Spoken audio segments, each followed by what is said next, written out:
The next input is an employer's perspective. How do you find an employer to talk about every employer's perspective? You don't, but we do have an employer who employ 200 and something thousand people across the globe. So we have Jaques Spelkens from GDF SUEZ, and Jacques is the, in French here, Service Développement Social and Solidarité, Direction des Ressources Humaines Group for GDF SUEZ, with a strong interest on corporate social responsibility and what is the role of industry in working with governments and with the civil society to promote things like youth mobility. Jacques, welcome. There's something to write on the board? Yes. Yes. Good morning, everyone. Just to give a little more accurate precision to what Bob said, I'm head of a department in Human Resources Department in a group called GDF SUEZ. I'm not going to talk a lot about the group in itself, but just give you a few figures that you have to keep in mind during the presentation that I will give about why companies like ours are interested in youth and why they are interested in youth mobility. So the first figure I'm going to give you is something that Bob already said. It is the number of people working for our company is 260,000 worldwide. So you imagine that's at least 5 times Andorra, right? To make it clear. So we are working in 72 different countries, which means that automatically you can imagine that mobility is something important for us, because all our executives and all our technicians and engineers are moving a lot during their career. We have 350 different types of jobs inside of our company.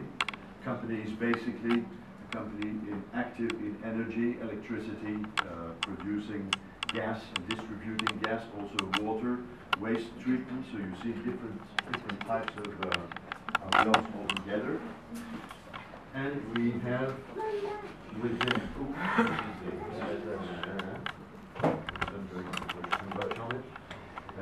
that's not the date of my birth, but 75 is the number of companies bearing the name GDF SUEZ worldwide. So we always say that our family name is GDF SUEZ, and under that you have your first name, and that is Electrobel in Belgium or Degrepon in France, etc., etc., etc. The previous speaker has been dealing about demographic changes, and indeed we are very much aware, and we are fighting that kind of problem as such as well.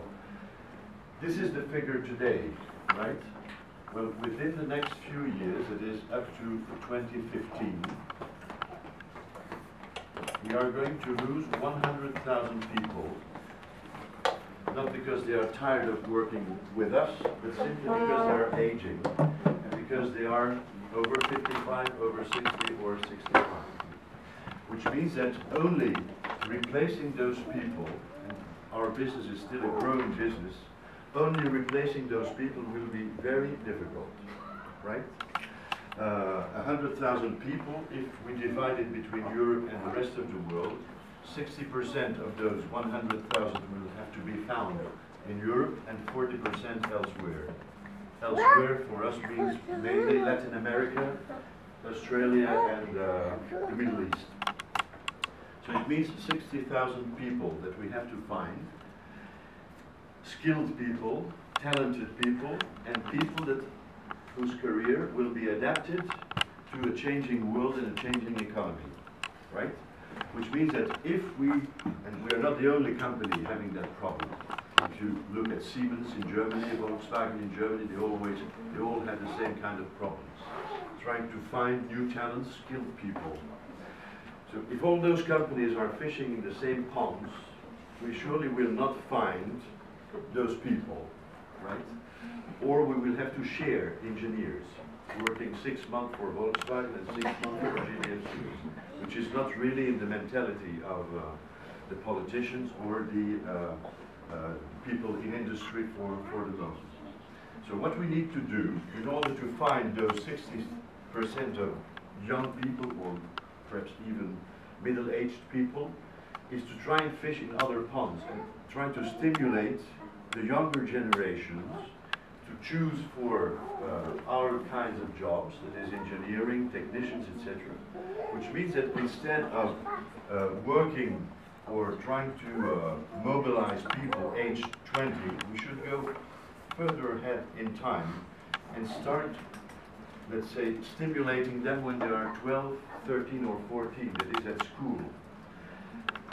I speak about new talents and new skills, so it's not only from a technical point of view that it is very important, but skills is also something in the behavior of young people that has to change. That is that the normal procedure that is taking place nowadays is that you study for 5 years, then you get graduated, then you try to find the first job, you get in that job for 3 years, then you leave the company and you work for another company 3 years, etc., etc. This is a procedure. Within 5 years it will not exist any longer. That is that the economical, let's say, framework in which we are working is changing very rapidly.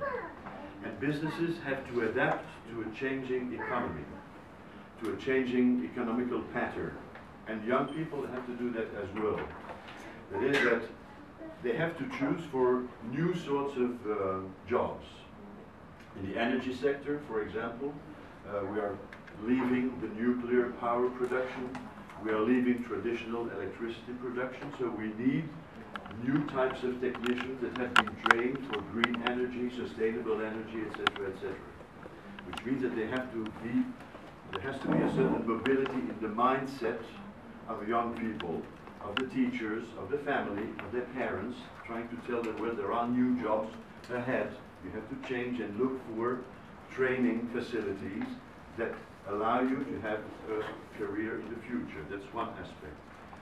The second aspect, nowadays, everybody notices it, business in Europe is nearly finished, except in a few types of companies or a few types of environment. Business nowadays is taking place in Latin America. I was in Brazil last week. You cannot imagine what kind of energy they have and what kind of wish they have to go forward and to proceed. Business is happening in the Emirates, business is happening in Australia, but Europe is, unfortunately, it's been finished. So that's the second type of mobility for youngsters. Mobility because the economy is not happening for three decades in the same place. It can change in 6 months' time. And so mobility is also a mindset. It is that those young people, and even older people like me, we have to deal with the fact that perhaps in 6 months' time we will have to be able to work in Melbourne. And 6 months after that we will have to work in Auckland because there is a new project over there. So it means that it has to become something, part of your DNA, the ability of moving around and following the new projects where they happen. And since we are still in a capitalistic society, well, it will happen like this for at least 100 years. That is that a business and dealing with business means that you are also dealing with people following that business. So that's a third element. So I'm sorry to contradict you when you said that the crisis is a barrier to mobility. Well, for businesses, it's the contrary. So crisis in Europe or in some other countries means that you have to go on having business, your own business, but you can do it in another part of the world. Of course you need, and people at university, even secondary school, they have to train the mindset of the youngsters and say, well, this is feasible. And companies are really willing to do that because they need to go on with their business. And companies are ready to pay for families going to work to Angola or to Brazil or to Australia, even when they come from Europe. Of course, it's not very easy to change mentalities like this, but I think companies can help do that.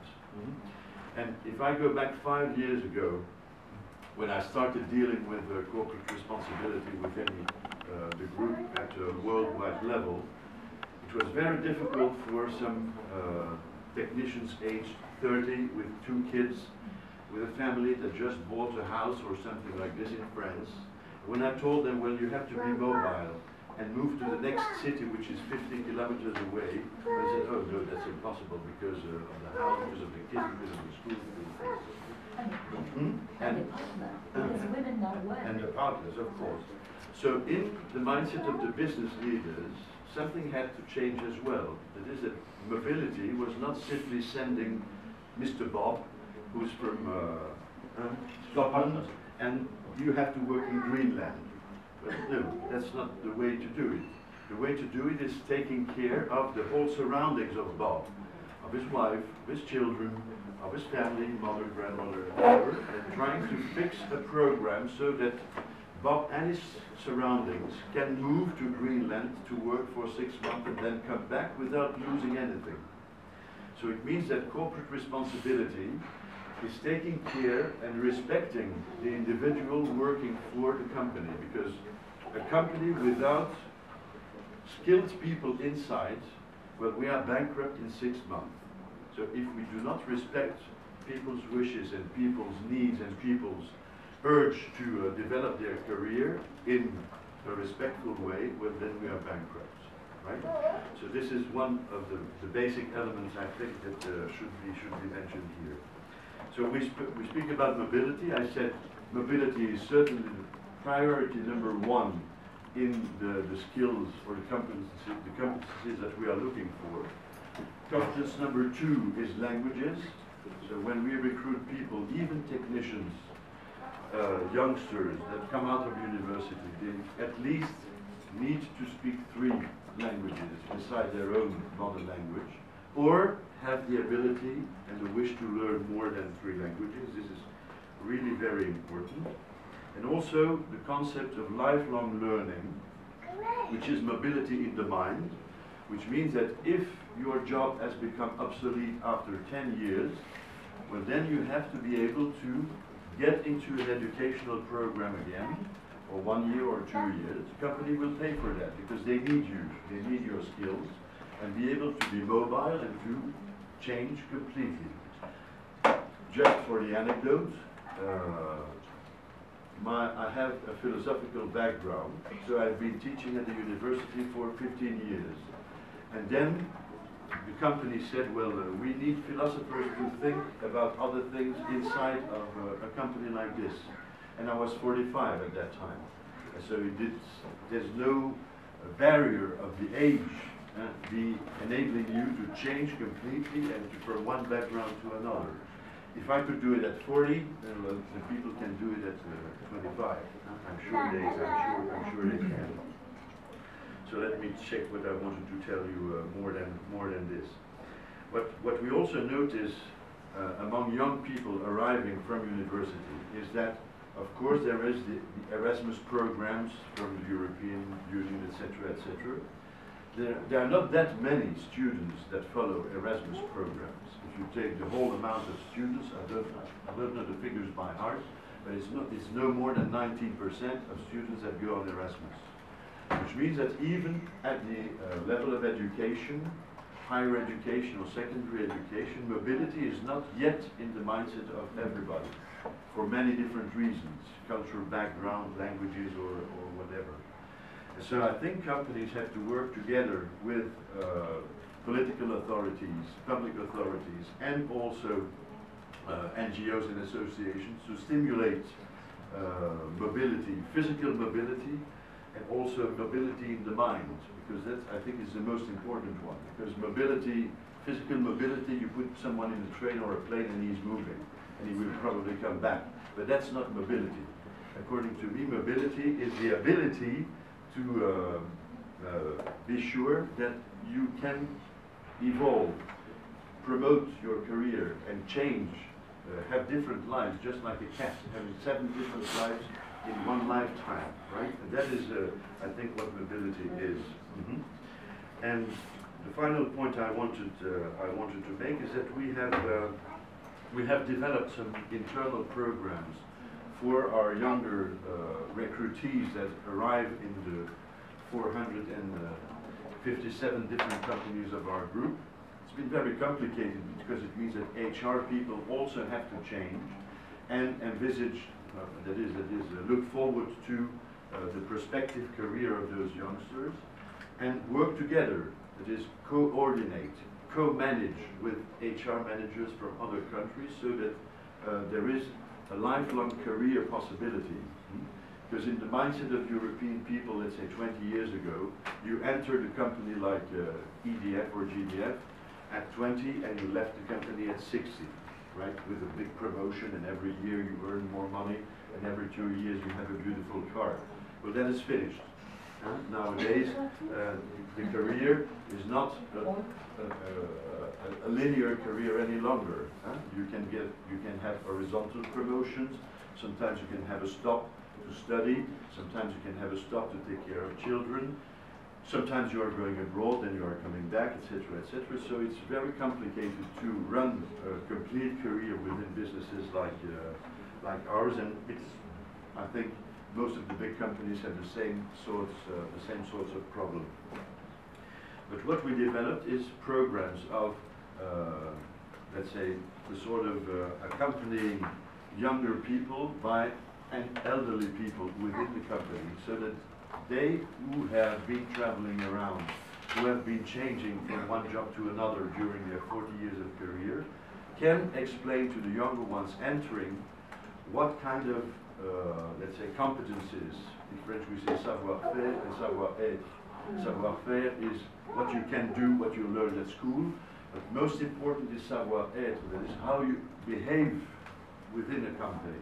And that's also mobility. That is, when you enter a business, coming from whatever environment you are from a poor area, from a rich area, we have been speaking about elites or whatever, whenever you get into a company, this is equal. Everybody enters with the same level, that is zero. Zero knowledge, zero behavior, zero anything. And the purpose of companies, if they want to survive, is not only to benefit from the savoir-faire from the ones entering, but also teaching them the savoir-être, that is, what kind of behavior to have to be able to cope with mobility, flexibility, etc., etc. And we created a concept which you probably heard about already. It's called Flex. And that is really a program that even European Union is trying to develop for the moment. So flexicurity is a mixture, of course, of flexibility and security. Flexibility is what the young people you are dealing with will have to deal with for the next years. And security or safety is for the company to be sure that they can go on with their own business for the next 40 years as well. And combining both elements made companies like ours react. 2 years ago, our motto still was rediscovering energy. So based on competencies, on skills, technicians, on our business. And we changed 2 years ago because of the crisis, because of the difficulty to find the right talents. Our motto became by people for people. So instead of having a focus on business only, we focus on the human aspect of things.